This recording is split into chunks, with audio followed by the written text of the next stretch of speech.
बजेंगे stocks, जहां पर हम बात करते हैं खबरों वाले शेयरों की। खबरों के चलते जहां पर देखने को मिल रहा है एक्शन, उस एक्शन पर क्या होना चाहिए आपका रिएक्शन, ये बताएंगे संतोष जी। और खबर बताएंगे हम, और उसका विश्लेषण क्या करके निर्णय आपको लेना है कि आपको क्या करना है। चलिए एक करके जरा कंपनी जो है लेकर के आते हैं, और आज खासतौर से नतीजों पर फोकस रहेगा। पीबी फिनटेक पहली बार कंपनी जो है वो जो है मुनाफे में आती हुई दिखाई दी है, और कंपनी के नतीजे काफ़ी शानदार रहे हैं। कंपनी का जो 87 करोड़ का घाटा था पिछले साल, वो अब तीसरी तिमाही में 37 करोड़ का कंपनी ने मुनाफा दर्ज किया है पिछले साल के मुकाबले।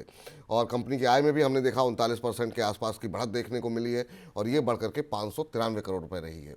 इसके अलावा अगर हम देखें कंपनी के एबिटा में भी 50 करोड़ रुपए के आसपास का इजाफा देखने को मिला है। और इन्हीं सारे शानदार नतीजों के चलते शेयर में काफ़ी शानदार मूव देखने को मिल रहा है।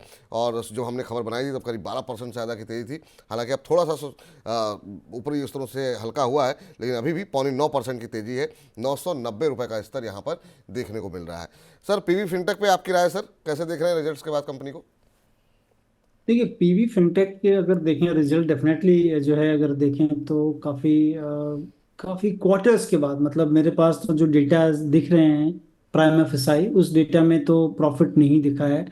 फर्स्ट टाइम जो है 2020 दिसंबर के बाद ये कंपनी को प्रॉफिट दिख रहा है नेट प्रॉफिट लेवल पे।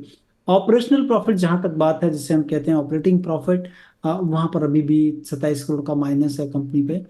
तो और वैल्यूएशन अगर आप देख लें तो 45,000 करोड़ के आसपास का वैल्यूएशन कंपनी को मिल रहा है। तो ये चीजें वैल्यूएशन, क्योंकि एक प्लेटफॉर्म बिजनेस है जहां से कि बिजनेस काफी बड़े हो सकते हैं, और मैं बहुत ज्यादा सपोर्टिव नहीं हूँ जहां पर अर्निंग सपोर्ट ज्यादा नहीं करती हैं। तो उस लिहाज से एक अच्छी चीज दिख रही है लाइमलाइट में, मतलब लाइट इन द टनल कह लें, वो हो सकता है, डेफिनेटली है। लेकिन वैल्यूएशन मुझे कंफर्ट नहीं देते हैं, इसलिए मैं कहूंगा कि अवॉइड करें। अवॉइड करें। चलिए अब अगली कंपनी लेकर के आते हैं, गॉडफ्रे फिलिप्स। यहाँ पर भी रिजल्ट्स आए हैं, और रिजल्ट्स के चलते काफ़ी शानदार मूव देखने को मिल रहा है। और कंपनी का मुनाफे में हालांकि 6.6% का इजाफा देखने को मिला है, 212.4 करोड़ रुपए रहा है। हालांकि जो बाजार की उम्मीदें थी वो सिर्फ 190 करोड़ रुपए के मुनाफे की उम्मीद थी। तो बाजार की उम्मीदों से बेहतर प्रदर्शन किया है, और उसके चलते शेयर में अच्छा मोमेंटम देखने को मिल रहा है। आय में भी 33% से ज़्यादा की बढ़त देखने को मिली है, ये 1249 करोड़ रुपए के आसपास रही है। और उम्मीद से बेहतर नतीजों के चलते हमने देखा एक समय करीब 13% के आसपास की रैली जो है गॉडफ्रे फिलिप ने देखने को मिल रही थी। और अभी अगर हम बात करें तो अभी भी 13.25% की तेज़ी यहाँ पर देखने को मिल रही है, 2540 के आसपास शेयर ट्रेड करता हुआ। सर गॉडफ्रे फिलिप्स कैसे देख रहे हैं सर? उम्मीद से बेहतर नतीजे रहे हैं? देखिए, मतलब अच्छा है, नतीजे काफ़ी अच्छे हैं और वैल्यूएशन भी सपोर्टिव है। मुझे लगता है कि नहीं बहुत ज़्यादा है, लेकिन केवल और केवल इसमें जो कैवेट है वो कि ये सिन सेक्टर में है, मतलब सिगरेट बनाती है कंपनी, और उसके जो ब्रांड हैं four square, red and white brand हैं। तो ये एक जो है चीज़ है कि ये सिन सेक्टर को बिलोंग करती है, मतलब इसमें ज़्यादा इंक्रीमेंटल एफआईआई के फ्लोज काफ़ी कम आते हैं सिन सेक्टर में। लेकिन नतीजों के लिहाज से और जो वैल्यूएशन है वो काफ़ी सपोर्टिव है। चार्ट में भी अगर आप देखेंगे तो ऐसा लग रहा है कि मोमेंटम काफी अच्छा बना हुआ है, और हैंस फोर्थ भी ये बढ़ सकता है, क्योंकि वैल्यूएशन जो है वो कोई बहुत ज्यादा बढ़े हुए नहीं है। तो लगता है कि यहाँ पर गुंजाइश हो सकती है, गिरे हुए भाव में जरूर देखना चाहिए। हम्म चलिए इस बीच जो है आगे बढ़ते हैं, और अगली कंपनी के बारे में बातचीत करते हैं। जरा स्क्रीन पर लेकर के आइए टोरेंट पावर।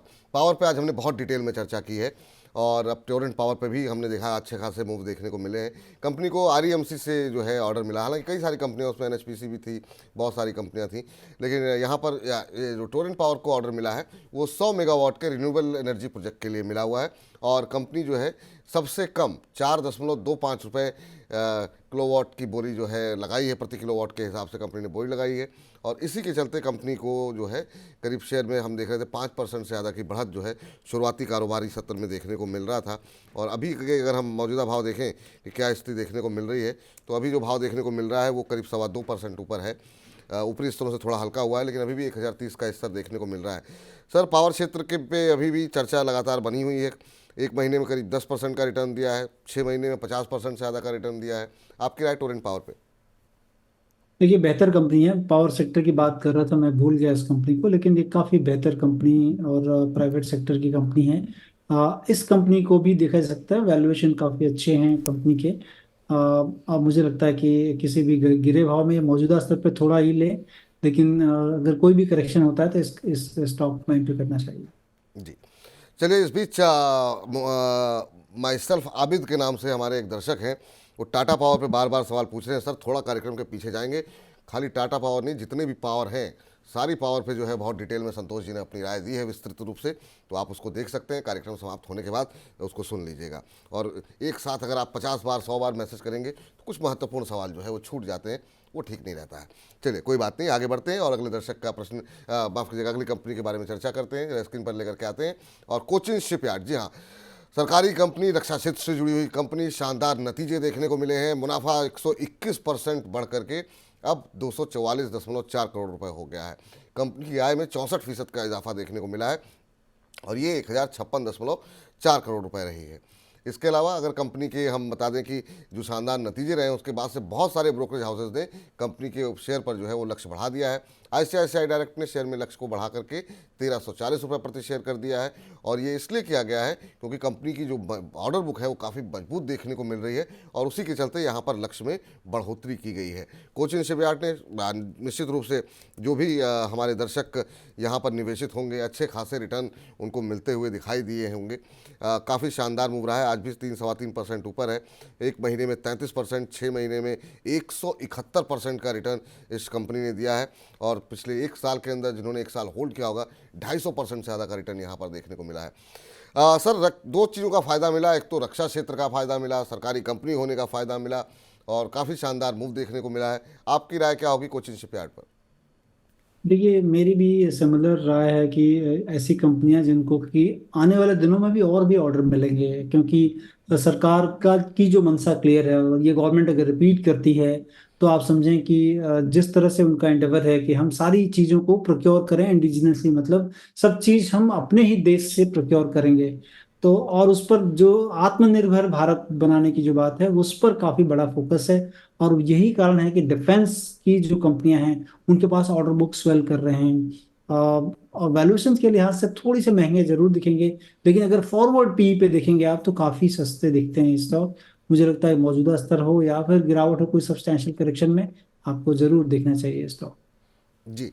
चलिए, ये राय फिलहाल निकल करके आती हुई, चलिए आगे बढ़ते हैं और अगले प्रश्न, अगले शेयर पर जाते हैं और वहाँ पे देखते हैं क्या कुछ राय निकल करके आ रही है।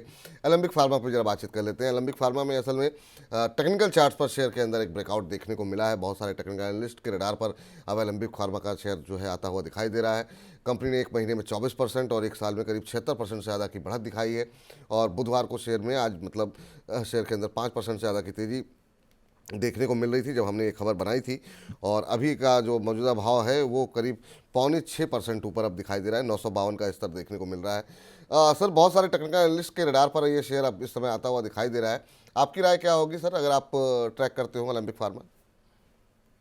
ये फार्मा मैं थोड़ा कम ट्रैक करता हूँ, लेकिन अगर प्राइस में देखें तो डेफिनेटली एक मोमेंटम दिख रहा है, क्योंकि जिस तरह से ब्रेकआउट हुआ, लेकिन ब्रेकआउट काफ़ी नीचे दिख रहा है कि इसमें जो ब्रेकआउट हुआ है 800 के थोड़े ऊपर हुआ था, वापस वहां से एक अच्छा मूव लिया, गिरा और वापस चलने लगा, मतलब एक कंटिन्यूएशन मूव कम स्टॉक प्राइस में दिख रहा है। तो उससे लग रहा है कि आने वाले टाइम पे अगर ये 900 रुपये के भाव नहीं तोड़ता है नीचे में तो काफ़ी बड़ा मूव इसमें और भी आ सकता है, एटलीस्ट 8 to 12% के मूव और भी हो सकते हैं इसमें। चलिए, अब आज की आखिरी कंपनी लेकर के आते हैं और वो है वोल्टास। और वोल्टास में क्या कुछ आंकड़े निकल के आ रहे हैं वो जरा देख लेते हैं। कंपनी का जो नतीजे आए हैं उसमें कंपनी का घाटा घटा है। मतलब पहले 110 करोड़ रुपए का पिछले साल इनको घाटा हुआ था और ये घट करके अब हो गया है 27.6 करोड़ रुपए। तो अच्छी खासी गिरावट जो है वो घाटे में कमी देखने को मिली हुई है। आय की बात करें तो इसमें 31% का इजाफा देखने को मिला है और ये 2625 करोड़ रुपए के आसपास रही है। वहीं कंपनी के जो उम्मीद से बेहतर नतीजे रहे हैं उसके चलते शेयर में करीब 5% से ज़्यादा की तेज़ी शुरुआती कारोबारी सत्र में देखने को मिल रही थी। और अभी की अगर बात करें तो अभी भी हम देख रहे हैं कि करीब 7% से ज़्यादा की तेज़ी अब वोल्टास के अंदर आती हुई 1089 का लेवल देखने को मिल रहा है। सर, रिजल्ट्स आए हैं, घाटा घटा है, उसके चलते एक मोमेंटम में शेयर इस समय कामकाज करता हुआ दिखाई दे रहा है। 30-40% चला है पिछले 5-6 महीनों में। आपकी राय क्या होगी वोल्टास पे? देखिए, डिस्क्लोजर के रूप में बता दूं कि ये कंपनी हम लोग के पोर्टफोलियो में है, और काफ़ी दिनों से ये होल्डिंग है और ये स्टॉक चला नहीं है, क्योंकि कोविड के बाद हम ऐसी उम्मीद थी कि ये सारी कंपनियां जो कि एयर कंडीशनर क्षेत्र में है वो चलेंगी, लेकिन उनको उतना रिलेशन नहीं हुआ। केवल और केवल ब्लू स्टार ने अच्छा मार्केट गेन किया था। इसका कारण है वोल्टास में इनके जो जो जो प्रोजेक्ट्स के थ्रू जो भी काम आते हैं वहां पर कंपनी को स्टिल लॉसेस हैं, जिसके कारण की ये सारी चीजें हैं। लेकिन अब तो जो है सीजन जो है गर्मी के सीजन आने वाले हैं और सारी चीजें एक नया सीजन है, और मुझे लगता है कि मार्केट अब शायद आशान्वित है कि आने वाला जो सीजन होगा वो वोल्टास के लिए अच्छा होगा। और ये जो लॉस है शायद ये वन ऑफ द लॉस होगा, और आने वाले टाइम अच्छे होंगे वोल्टास के। इस तरह से मार्केट देख रहा है शायद। जी।